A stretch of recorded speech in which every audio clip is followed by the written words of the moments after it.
আসন্ন জাতীয় সংসদ নির্বাচন উপলক্ষে আজকে ধনকুড়া গ্রামে ধানের শীষ প্রতীকের উঠান বৈঠকের আজকে সম্মানিত সভাপতি আমাদের মাঝে প্রধান অতিথি হিসেবে উপস্থিত আছেন মাধবপুরের মাটি ও মানুষের নেতা, মাধবপুর উপজেলা পরিষদের বারবার নির্বাচিত চেয়ারম্যান আলহাজ সৈয়দ মোহাম্মদ শাহজাহান সাহেব। মঞ্চে উপস্থিত আছেন আপনাদের ধনকুড়া গ্রামের কৃতি সন্তান আত্মপুল্লাহ ইউনিয়নের বারবার নির্বাচিত চেয়ারম্যান স্নেহের ছোট ভাই শামসুল ইসলাম মামুন। মঞ্চে উপস্থিত আছেন বাংলাদেশ জাতীয়তাবাদী দল বিএনপি আত্মপুল্লাহ ইউনিয়ন শাখার সম্মানিত সভাপতি শ্রদ্ধা বড় ভাই বিসির ভাই সহ অর্থ গ্রামের মুরব্বিয়া যুবক ভাইয়া সভাপতি সালাম, আসসালামু আলাইকুম। সম্মানিত উপস্থিতি, সামনে নির্বাচন, উনি কি কথা বলেছেন পুল্লাহ ইউনিয়নবাসী আমরা ফসল সাহেবের লোক, আমরা সবসময় ওনাদেরকে আমরা সর্বোচ্চ ভোট দিয়েছি। অতীতের রেকর্ড কিন্তু আমাদের খারাপ না, কি বলেন? আমাদের অতীতে আমার এই বয়সে আমরা দেখেছি আমরা সর্বোচ্চ ভোট আমরা তাদেরকে দিয়েছি।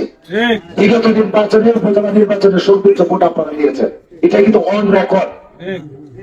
আগামী নির্বাচন আসছে, এই নির্বাচনে আমাদের প্রিয় মানুষ, প্রিয় ব্যক্তিত্ব জুনারঘাট মাধবপুর সৈয়দ মোহাম্মদ ফজল সাহেব, উনার জীবনের শেষ নির্বাচন। উনি ব্যক্তিতে 4টি নির্বাচন উনি করেছেন, উনি বিজয় অর্জন করতে পারে নাই। এক না করার পরেও উনি কিন্তু আমাদেরকে ছেড়ে চলে যাননি। ওনার পাশে আমরা সবসময় পেয়েছি। কখন পেয়েছি বলে? রমজানের সময় উনি তার সম্পর্কে আমাদের দিয়েছেন, শীতের সময় আমরা শীত বস্ত্র পেয়েছি, শিক্ষাকে তৈরিতে আমরা পেয়েছি। আমাদের উন্নয়নের প্রথম দাবিদার পুল্লাহ ইউনিয়নের সৈয়দ মোহাম্মদ ফজল সাহেব। এই আন্দোলন তো পুল্লাহ সাইকেলটা উনি প্রথম পাকা করেছেন। মাটির রাস্তা উনার ভাই যখন কৃষিমন্ত্রী ছিল তখন কিন্তু 500 টন 1000 টন যখন মুরব্বী, তখন আমরা পড়ালেখা করতাম, তখন 500 টন 700 টন তখন গম আসতো, তাদের দ্বারাই শুরু। আর একটা কথা বলেন, গুলগুল ভাই বলছে, গুলাব ভাই বলছেন, আমার আপনাদের সাথে একই সুর, আমি আল্লাহ বলছি, আমাদের একটাই দাবি, আমার নেতা ইনশাআল্লাহ 12 তারিখ এমপি হবে, বিএনপি সরকার গঠন করবে। আমরা এলাকার সবার সাথে মিলেমিশে থাকতে চাই। আমাদের প্রাণের দাবি, আপনার সাথে আমি একাত্মতা ঘোষণা করি, মামলা বলছি, আমাদের বুল্লা টু পাতুলি বা গুণকের রাস্তাটা আমাদের দাবি। আমরা এক বাক্যে ওনার আমাদের দাতার কাছে দাবি করবো, এই রাস্তাটা আমরা চাই, কারণ আমরা এটা বিশেষ প্রয়োজন, এই রাস্তাটা আমাদের দরকার। আমরা আজকে অনেকে অনেক ভালো থাকতে পারেন, আমি বিনত অনুরোধ করবো আমাদেরকে লজ্জিত করবেন না। আমরা যেন সর্বোচ্চ ভোট দিয়ে আমাদের গর্ববোধ করতে পারি।